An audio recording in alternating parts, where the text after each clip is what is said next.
خوف سے۔ عیسیٰ علیہ السلام جس وقت آئیں گے وہ سنہرا دور حدیث پاک میں ہے، اب عیسیٰ علیہ السلام صلیب کو توڑ دیں گے کہ یہ عقیدہ ختم کرو، خنزیر کو ماریں گے، جزیہ ختم کریں گے، اور اس کے بعد عیسیٰ علیہ السلام اس ملعون دجال کو بھگاتے بھگاتے مقام لد پر لے جائیں گے، جو آج اسرائیل میں ہے، وہاں تک لے کر جائیں گے۔ مقام لد پر عیسیٰ علیہ السلام اس کو اپنے تیر سے ماریں گے، ختم ہو چکا ہوگا۔ دجال کے جتنے ہمراہی تھے ان کو بھی عیسیٰ علیہ السلام ختم کر دیں گے۔ اب جب واپس عیسیٰ علیہ السلام دمشق پہنچیں گے، ملک شام، تو حدیث پاک میں پوری روئے زمین پر ایک بھی کافر نہیں ہوگا، جو ہوگا وہ مسلمان ہوگا۔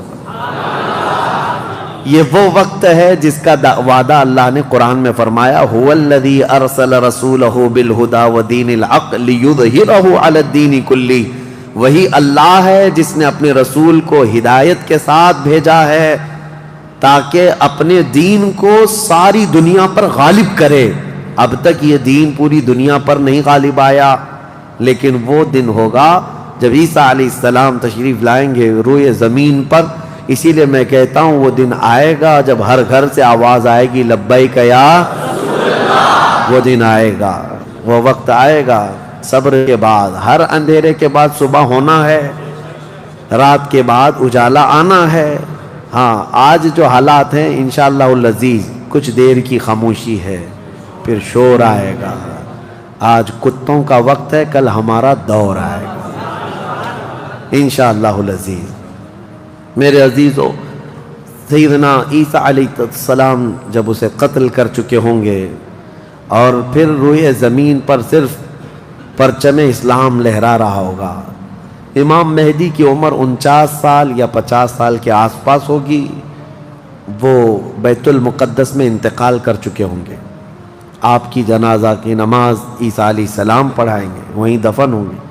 پھر عیسیٰ علیہ السلام مومنین کو لے کر مدینہ طیبہ کا رخ کریں گے۔ جب نبی پاک صلی اللہ علیہ وسلم کے روضے کے پاس عیسیٰ علیہ السلام آئیں گے، عیسیٰ علیہ السلام نکاح بھی فرمائیں گے، آپ کی اولاد بھی ہوں گی، لیکن مدینہ طیبہ میں آپ کا انتقال ہوگا اور میرے آقا کے حجرے میں دفن ہوں گے۔ حضور صلی اللہ علیہ وسلم کا حجرہ روضہ مبارکہ، اس میں ایک جگہ عیسیٰ علیہ السلام کی باقی ہے۔ سیدنا عیسیٰ علیہ السلام وہاں دفن ہوں گے۔ لیکن ایک بات میں آپ کو بتا دوں، عیسیٰ علیہ السلام اس وقت بھی نبی ہی رہیں گے، ان کا جو منصب نبوت ہے وہ ہے، لیکن شریعت ان کی نہیں چلے گی، میرے مصطفیٰ کی ہوگی۔ شریعت صرف میرے مصطفیٰ کی ہوگی، اس لیے کہ جس دن میرے آقا پیدا ہوئے اس دن سے لے کر قیامت تک صرف ایک ہی سکہ چلنا ہے۔ آئی نئی حکومت، سکہ نیا چلے گا، عالم میں رنگ بدلا صبح شب ولادت۔ عیسیٰ علیہ السلام کے انتقال کے بعد اب کیا ہوگا؟ اب کیا ہوگا؟ آپ دفن ہو چکے ہوں گے، قیامت قریب آ چکی ہوگی۔ اب اس کے بعد معاملہ یہ ہوگا کہ اللہ تبارک و تعالی قوم یاجوج ماجوج کو پیدا کرے گا۔ ہاں، اس میں بیچ میں ایک روایت یہ بھی ہے کہ عیسیٰ علیہ السلام کو اللہ تبارک و تعالی حکم فرمائے گا کہ میں ایک ایسی قوم بھیج رہا ہوں جو دنیا میں فساد مچائے گی، جو مومنین ہیں ان کو لے کر کوہ طور پر چلے جائیں۔ عیسیٰ علیہ السلام کوہ طور کی طرف مومنین کو لے کر جائیں گے، لیکن اس وقت زمین پر یاجوج ماجوج ایک قوم ہے، یہ دو لوگ نہیں ہیں۔ بہت سارے لوگوں کے ذہن میں ایسی بات آتی، یاجوج ماجوج دو آدمی ہوں گے، دو آدمی نہیں ہے، بہت بڑی فوج ہے، بہت بڑی فوج ہے، اور یہ ابھی موجود ہے۔ یافس بن نوح کی اولاد میں سے یہ ایک جزیرے میں قید ہے، وہ واللہ عالم، لیکن قرآن میں 16ویں پارے میں اس کا ذکر ہے کہ حضرت سکندر ذوالقرنین نے ایک لوہے کی پگھلا کر کے پہاڑوں کے بیچ دیوار بنا کر ان کو قید کر رکھا، یہ قوم آ نہیں سکتی۔ لیکن قیامت کے قریب وہ سد سکندری جو باندھی ہوئی دیوار ہے وہ ٹوٹ کر گر جائے گی، یاجوج ماجوج پورے باہر نکل آئیں گے، اور جیسے آئیں گے وہ جس ندی کے کنارے سے گزریں گے پورا پانی پی جائیں گے، وہ جو درخت ملے جو کچھ بھی ہو سب کھا جائیں گے، کچھ بھی نہیں۔ یہاں تک کہ یہ وہ زمانہ ہوگا حضرت عیسیٰ علیہ السلام ابھی موجود ہوں گے، ان کے انتقال سے پہلے ہی یہ یاجوج ماجوج آئے. ایک بیل کا سر جو ہے 100 دینار میں مل رہا ہوگا، 100 سونے کے سکے، اور اس کو بھی لوگ غنیمت سمجھیں گے. اتنی مہنگائی کوئی چیز ہی نہیں مل رہی ہوگی، سب یہ کھا کر چٹ کر چکے ہوں گے. پھر عیسیٰ علیہ السلام کی دعا سے ہی اللہ کے نبی عیسیٰ علیہ السلام یہ عرض کریں گے مولا اس ظالم یاجوج ماجوج سے ہمیں نجات عطا کر. اللہ تبارک و تعالیٰ ایک بیماری ان کی گردن میں پیدا کرے گا، وائرس آئے گا ان کو بھی، یاجوج ماجوج کو.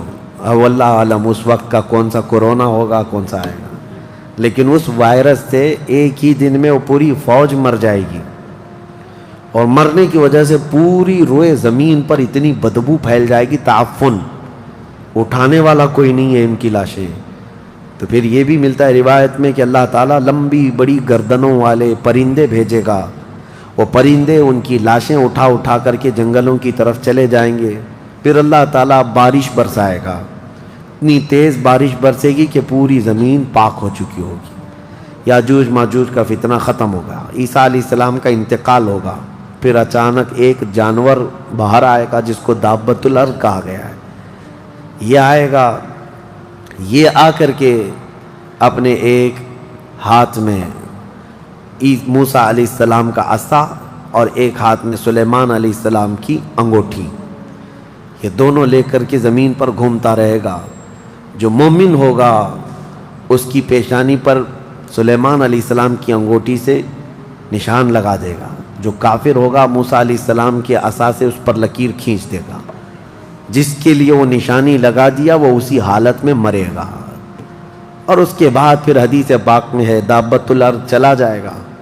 پھر ہوگا یہ کہ ایک دن لوگ تھک کر کے سوئے ہوں گے، دھواں دھواں نظر آتا رہے گا ہر جگہ، ہر جگہ دھواں دھواں، لوگ پریشان ہوں گے. اور اس کے بعد سوئیں گے تو رات اتنی لمبی ہوگی کہ لوگ اکتا جائیں گے، سو سو کر اٹھیں گے پھر سوئیں گے، سو کر اٹھیں گے پھر سوئیں گے.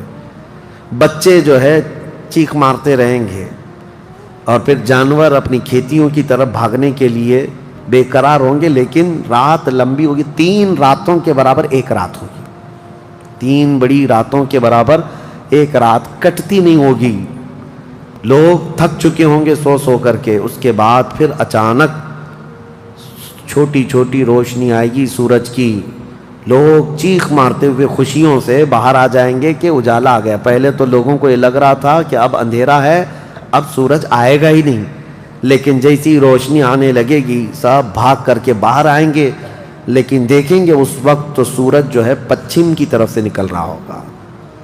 ابھی سورج کہاں سے نکلتا ہے؟ پورب، ایسٹ سے نا، مشرق سے. اس دن سورج ویسٹ کی طرف سے، مغرب کی طرف سے نکل رہا ہوگا، پچھم کی طرف سے. پہلے ہلکا ہلکا نکلے گا سورج. یہ دیکھ کر کے جو لوگ بہت لمبا سو کر کے آئے ہوں گے گھبرا جائیں گے کہ آج کیا ہوا. یہ وہ دن ہوگا کہ میرے آقا نے فرمایا توبہ کا دروازہ بند ہو چکا ہوگا. اس کے بعد پھر کسی کا ایمان بھی قبول نہیں، کسی کی توبہ بھی قبول نہیں. یہ لاسٹ دن ہے توبہ کا.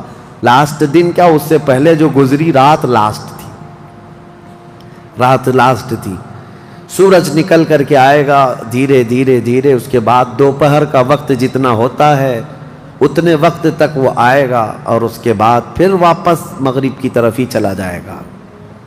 ایسا نہیں کہ پچھم سے نکل کر کے پورب میں ڈوبے گا.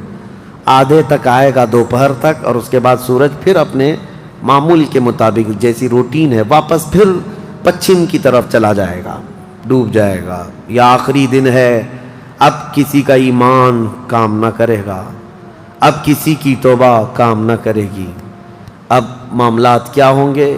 دھیرے دھیرے مومنین کا انتقال شروع ہوگا. تو نئے مومن نہیں ہوں گے، مومن انتقال کرتے جائیں گے، حکومتیں پھر سے ختم ہو جائیں گی. ایک روایت یہ بھی ملتی ہے جہجہ نام سے ایک اور بزرگ جو حکومت کریں گے چند سال، لیکن اس کے بعد پھر عادل حکمران نہیں آئیں گے، ختم ہوتے چلے جائیں گے. اب مسلمانوں کی تعداد جب گھٹنے لگے گی تو پھر بے حیائی بہت بڑھ جائے گی. اتنی کہ کھلے عام زمین پر سب کچھ ہونے لگے گا. ننگا پن، جانوروں کی طرح لوگ زنا کرتے رہیں گے، سڑکوں پر، روڈوں پر راستوں پر سب کھلے عام گناہ ہو رہے ہوں گے، بے حیائی بڑھ چکی ہوگی، یہاں تک کہ حبشیوں میں سے، کالے لوگوں میں سے ایک جماعت جائے گی خانہ کعبہ کو بھی گرا دے گی۔ یہ وہ زمانہ ہوگا جب مومنین ختم ہو چکے ہوں گے۔ اب اس کے بعد ایک ٹھنڈی ہوا چلے گی، نرم، اس کے متعلق فرمایا گیا ہے بہت نرم ہوا، میٹھی ہوا چلے گی، اور پوری دنیا میں چلے گی۔ جو مومن ہوگا وہ ہوا ان کے بغلوں سے گزرے گی تو وہ اسی وقت انتقال کر جائیں گے۔ ایمان والے ختم ہو چکے ہوں گے۔ اب میرے آقا صلی اللہ علیہ وسلم فرماتے ہیں روئے زمین پر اللہ اللہ کہنے والا کوئی بھی باقی نہیں رہے گا۔ یہ اینڈ لاسٹ مومنٹ پر میں آ رہا ہوں، ختم ہونے کے قریب ہے۔ سب مومنین انتقال کر چکے ہوں گے اس ہوا کے بعد۔ اس کے بعد چند سال زندگی گزرتی رہے گی نارمل، لوگ اپنے اپنے کاموں میں مصروف ہوں گے۔ پھر اچانک ایک دن حضرت اسرافیل علیہ السلام سور پھونکیں گے۔ یہ سور ایک باجے کی شکل کی چیز ہے، دھیمی دھیمی آواز اس کی بڑھتی جائے گی۔ اب یہ آواز اتنی تیز بڑھے گی کہ دھماکہ ہوگا پوری زمین پر، زلزلہ آ جائے گا۔ اتنا بڑا زلزلہ آئے گا کہ قرآن میں ہے یوم ترونہا تذہل کل مرضعۃ عما ارضعت وتضع کل ذات حمل حملہا۔ تم اس دن دیکھو گے حمل والی عورتوں کے پیٹ سے بچے باہر آ جائیں گے۔ ہر آدمی جو دودھ پلانے والی ماں جو ہے بچے کو لے کر بیٹھی ہوگی، اس آواز پر وہ بچے کو اٹھا کر پھینک دے گی۔ کوئی ماں اپنے بچے کو پھینکے گی؟ لیکن وہ دن ہوگا جب ماں اپنے بچے کو پھینک دے گی، حاملہ عورت اس کا پیٹ نکل کر کے بچہ باہر آ چکا ہوگا۔ لوگ جو کام کر رہے ہوں گے وہیں پر سب اپنے کام چھوڑ چکے ہوں گے، اور اس کے بعد پھر اسی سور کی آواز کے بڑھتے بڑھتے جب زمین میں زلزلے آئیں گے سب ختم ہو چکے ہوں گے، سب کی موت ہوگی۔ پھر اللہ فرماتا ہے وَتَكُونُ الْجِبَالُ كَالْعِهْنِ الْمَنْفُوشِ، پہاڑوں کو دھنی ہوئی روئی کی طرح اڑایا جائے گا۔ اِذَا الشَّمْسُ كُوِّرَتْ وَإِذَا النُّجُومُ انْكَدَرَتْ وَإِذَا الْجِبَالُ سُيِّرَتْ، جب تم دیکھو کہ سورج کو کالا کر دیا جائے گا، تارے آپس میں ٹکرا دیے جائیں گے، پھاڑ دیے جائیں گے، اور سمندروں میں آگ لگا دی جائے گی، یہ سب پوری دنیا تہس نہس ہو چکی ہوگی، ختم، یہ قیامت ہے۔ اس کے بعد پھر سارے جب فنا ہو چکے ہوں گے، اللہ تعالیٰ اسرافیل علیہ السلام کو بھی موت عطا کرے گا، اور روح نکالنے والے فرشتے عزرائیل علیہ السلام کو بھی موت عطا کرے گا۔ اب کون باقی رہے گا؟ کل من علیہا فان ویبقى وجہ ربک ذو الجلال والاکرام، ہر شے فنا ہو چکی ہوگی، باقی رہنے والی ذات صرف تمہارے رب کی ہوگی۔ اس کے بعد مولا کریم کو جب منظور ہوگا اسرافیل علیہ السلام کو اٹھائے گا، اور پھر سور پھونکنے کا حکم ہوگا، دوبارہ سور پھونکا جائے گا۔ اب وہ جو منظر ہے وہ ایک الگ دنیا ہے، وہ ایک الگ دنیا ہے، عالم آخرت ہے۔ جب سور پھونکا جائے گا تو آدم علیہ السلام سے لے کر قیامت تک جتنے انسان جنات آئے تھے سب کو اٹھایا جائے گا۔ حدیث پاک میں ہے اب وہ دوسرے سور سے، نفخہ ثانیہ سے سب سے پہلے جو اٹھے گا میرے آقا صلی اللہ علیہ وسلم اپنی قبر سے اٹھیں گے۔ حضور نے فرمایا دوسرے سور کے بعد میں اپنی قبر سے اس طرح اٹھوں گا کہ میرا ایک ہاتھ ابو بکر کے کندھے پر ہوگا، دوسرا ہاتھ عمر فاروق کے کندھے پر ہوگا۔ اس شان سے میرے آقا صلی اللہ تعالیٰ علیہ وسلم میدان قیامت میں آئیں گے، اور اس کے بعد کے جو مناظر ہیں ہر آدمی کو کھڑا کر دیا جائے گا، ہر انسان کو میدان میں کھڑا کر دیا جائے گا، اور تمہیں چاہے تم کو مٹی کھا چکی ہو، تم کسی کی غذا بن چکے ہو، تم کو جلا دیا گیا ہو، تم کو پانی میں غرق کر دیا گیا ہو، کسی بھی حالت میں ہو، اور رب قدیر فرماتا ہے جب ہم نے تم کو نطفے سے پیدا کیا پورا انسان، تو تمہارے جلا کر خاک ہو جانے کے بعد تمہاری راکھ سے بھی وہ تم کو دوبارہ زندہ اٹھائے گا۔ جب تمہیں زندہ اٹھایا جائے گا پھر یہ میدان ہوگا، یہاں پر جو کھڑا کر کے حساب کتاب کا دن ہوگا وہ 50,000 سال کے برابر کا ہوگا۔ اب یہ ایک لمبی داستان ہے میرے عزیزو، وہاں کے جو حالات ہیں۔ اس دن ایک آواز آ رہی ہوگی جس کو قرآن میں اللہ نے فرمایا لمن الملک اليوم، اللہ فرمائے گا آج کی بادشاہت کس کی ہے، آج کی بادشاہت کس کی ہے؟ پھر مولا خود فرماتا للہ الواحد القہار، ایک قہر کرنے والے خدا کی آج حکومت ہے۔ جو اکڑتے تھے، جو گھمنڈ کرتے تھے، سب کو کھڑا کیا جا چکا ہوگا، اور فرشتے پکار رہے ہوں گے این الجبارون این المتکبرون، کہاں ہیں غرور میں چلنے والے، کہاں ہیں اکڑ میں رہنے والے، سب جمع ہو جاؤ۔ سب کے گناہ ان کی پیشانیوں سے ظاہر ہو رہے ہوں گے، کسی کو داغ کر کے فرشتے نشان بنا رہے ہوں گے کہ یہ چور ہے، یہ زانی ہے، یہ شرابی ہے، یہ حرام خوری کرتا رہا۔ سب کی الگ نشانیاں بنائی جا رہی ہوں گی۔ اس بھرے محشر کے میدان میں ہمارے لیے کون ہے میرے عزیزو؟ ہم اسی رب ذوالجلال کو منانے کے لیے آج آئے ہیں۔